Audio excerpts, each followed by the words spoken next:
Assalamu alaikum. On se retrouve aujourd'hui pour le chapitre 17, les ayants droit à la zakat. Bismillahirrahmanirrahim. Après avoir loué Allah, lui avoir fait des éloges, puis prié sur le prophète, sa famille et ses compagnons, l'auteur, qu'Allah lui fasse miséricorde, dit: Mes chers frères, Allah dit: certes les aumônes légales ne sont destinées qu'aux pauvres, aux indigents, aux percepteurs et à ceux dont les cœurs sont à prendre pour affranchir les esclaves, aux endettés dans le sentier d'Allah, aux voyageurs en détresse. Voici le décret d'Allah, et Allah est savant et sage. Verset 60, chapitre 9. Dans ce noble verset, Allah a cité les destinataires de la zakat en fonction de sa science, sa sagesse, sa justice et sa miséricorde. Ils sont limités à 8 catégories. Puis il a spécifié que le versement de cette aumône à ces 8 catégories était une obligation formelle et que ce partage émanait de la science d'Allah et de sa sagesse. Il n'est donc pas permis de la donner à quelqu'un d'autre, car il connaît mieux les intérêts de ses serviteurs que quiconque, et agit avec sagesse en mettant les choses à leur place. Et qui est meilleur qu'Allah en jugement pour les gens convaincus? Verset 50, chapitre 5. Les deux premières catégories, les pauvres et les indigents. Il désigne ceux qui n'ont pas de quoi subvenir à leurs besoins et ceux de leur famille. Pour vivre dignement, ils ne possèdent ni argent, ni salaire fixe. Ils n'ont pas de métier et ne possèdent pas de récolte. Ils ne sont pris en charge par personne. Ils sont donc dans le dénuement le plus total et ont besoin d'aide et de soutien. Les savants disent qu'il faut leur donner une partie de la zakat, suffisante pour couvrir leurs besoins et ceux qui sont à leur charge pour une année complète, jusqu'au paiement de la zakat de l'année suivante. Il est permis de la donner aux pauvres qui souhaitent se marier afin de couvrir ses frais, ainsi qu'à l'étudiant en sciences qui n'a pas d'argent pour acheter les livres dont il a besoin. Il est aussi permis de la donner à quelqu'un qui touche un salaire, mais dont le montant est insuffisant pour couvrir ses besoins et ceux de sa famille. Par contre, elle ne doit pas être versée à quelqu'un qui a une rentrée d'argent suffisante, même si il la demande. Il faut le conseiller et le mettre en garde contre le fait de réclamer de l'argent auquel il n'a pas droit. Abdallah ibn Amr rapporte que le prophète sallallahu alayhi wa sallam a dit: l'un d'entre vous ne cessera de mendier jusqu'à ce qu'il rencontre Allah sans le moindre morceau de chair sur le visage. Rapporté par le Bukhari et Muslim. Abu Huraira rapporte que le prophète sallallahu alayhi wa sallam a dit: celui qui demande de l'argent des autres pour s'enrichir ne fait qu'amasser des braises de feu, qu'il choisisse donc d'en prendre peu ou beaucoup. Rapporté par Muslim. Hakim ibn Hizam rapporte que le prophète sallallahu alayhi wa sallam a dit: cet argent est exquis et suave. Il sera béni pour celui qui le prend avec gaieté de cœur. Quant à celui qui l'amasse avec convoitise, il ne sera pas béni et sera semblable à quelqu'un qui mange sans jamais être rassasié. Et la main supérieure qui donne est meilleure que la main inférieure qui reçoit. Rapporté par le Bukhari et Muslim. Abdurrahman ibn Auf rapporte que le prophète sallallahu alayhi wa sallam a dit: aucun serviteur n'ouvre la porte de la mendicité sans qu'Allah ne lui ouvre la porte de la pauvreté. Rapporté par l'imam Ahmed. Il est permis de donner la zakat à une personne qui la réclame, même si elle paraît riche et dont on ignore la situation réelle, après lui avoir stipulé que le riche est celui qui est en mesure de travailler, n'y ont pas droit. En effet, deux hommes se présentèrent au prophète sallallahu alayhi wa sallam et lui réclamèrent une partie de la zakat. Il les regarda attentivement et vit qu'ils étaient forts et robustes. Il dit alors: si vraiment vous la voulez, je vous en donnerai. Mais sachez que le riche et celui qui est capable de gagner sa vie n'y ont pas le droit. Rapporté par Abu Daoud. La troisième catégorie, les percepteurs. Ce sont les personnes qui sont désignées par l'État afin de récolter cette zakat, la préserver et la remettre aux ayants droit. ils ont droit à une partie de cette zakat en fonction de leur travail, même s'ils ont de quoi s'en passer. Quant à ceux qui confient leur aumône à d'autres personnes afin qu'ils la reversent aux ayants droit, il ne leur est pas permis d'en prendre une partie pour ce service. Ils sont néanmoins associés dans la récompense en la reversant aux personnes qui en ont besoin, en vertu du hadith rapporté par Abu Moussa, dans lequel le prophète a dit « Certes, l'intendant musulman est honnête, qui reverse ce qui lui a été confié et donne de bon cœur à celui qu'on lui a désigné, est l'un de ses donateurs. » Rapporté par le Bukhari Muslim. S'il décide d'accomplir cette mission en échange d'une somme d'argent, alors celui qui est imposable devra lui donner un salaire prélevé de sa fortune personnelle et non de cette zakat. La quatrième catégorie. Ceux dont les cœurs sont à prendre. Il désigne les nouveaux musulmans dont la foi est faible ou ceux dont on craint le mal. Il est permis de leur donner une partie de la zakat afin de renforcer leur foi ou se mettre à l'abri de leur mal si c'est le seul moyen de l'éviter. La cinquième catégorie. Pour affranchir des esclaves qui ont racheté leur liberté, il est également permis d'acheter un esclave afin de lui rendre sa liberté ou de payer la caution ou la rançon d'un prisonnier musulman, car cela est considéré comme un affranchissement. La sixième catégorie, ceux qui sont endettés. Ils sont de deux sortes. Quelqu'un qui s'endette afin de réconcilier deux personnes ou pour mettre fin à un conflit.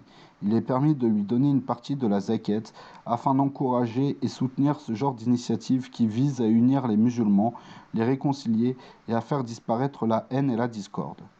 Kabisa al-Hilali rapporte. Je m'endettais en vue de réconcilier deux parties et vint interroger le prophète sallallahu alayhi wa sallam sur cette action. Il me dit, attends jusqu'à ce que nous parvienne l'aumône.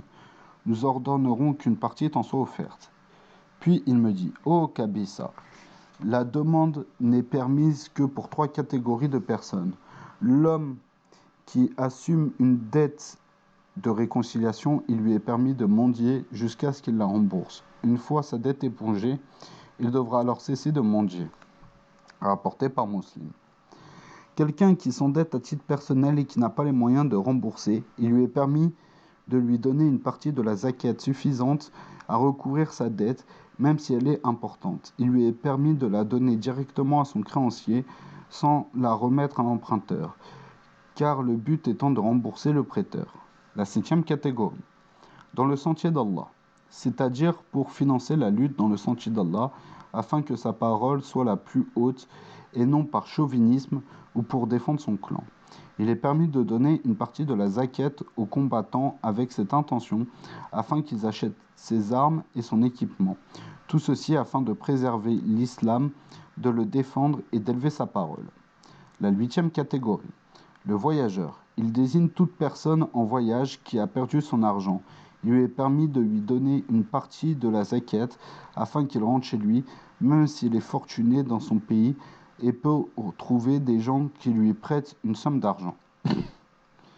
Il ne lui est cependant pas permis de voyager avec une somme d'argent dérisoire pour réclamer ensuite la zakat, car ceci n'est autre qu'une ruse par laquelle il souhaite prendre de l'argent auquel il n'a pas le droit.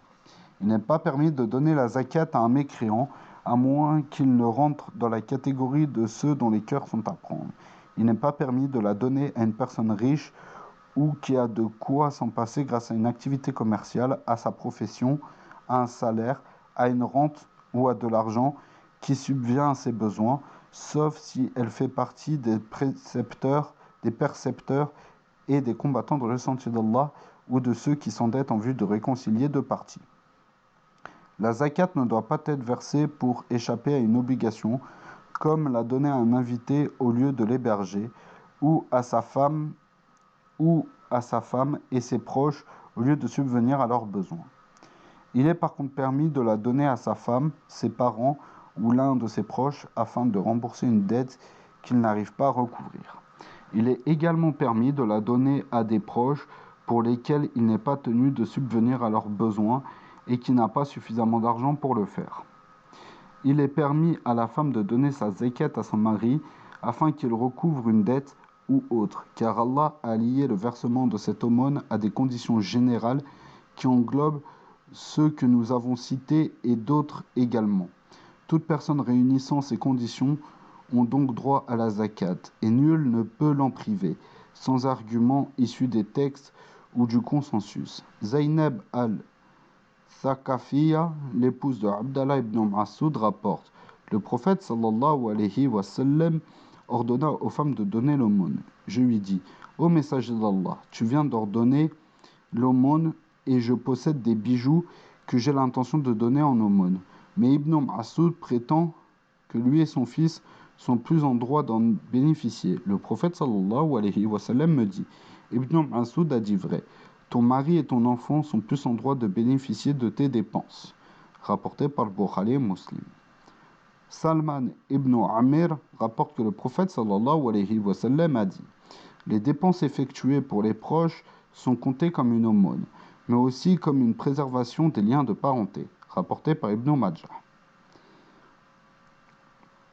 Les proches parents désignent tous les membres de la famille, qu'ils soient proches ou éloignés. Il n'est pas permis d'éponger la dette d'un pauvre en la soustrayant à sa zakat, car cette aumône consiste à prendre et à donner une somme d'argent. Allah a dit: prélève de leurs biens une aumône, zakat. Verset 103, chapitre 9.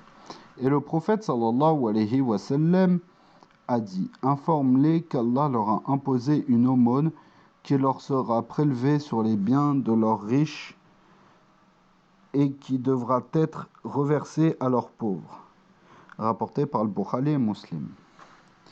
Éponger la dette d'un pauvre ne revient pas à prendre ou donner cette somme d'argent. De plus, la dette du pauvre représente de l'argent absent dont il ne dispose pas.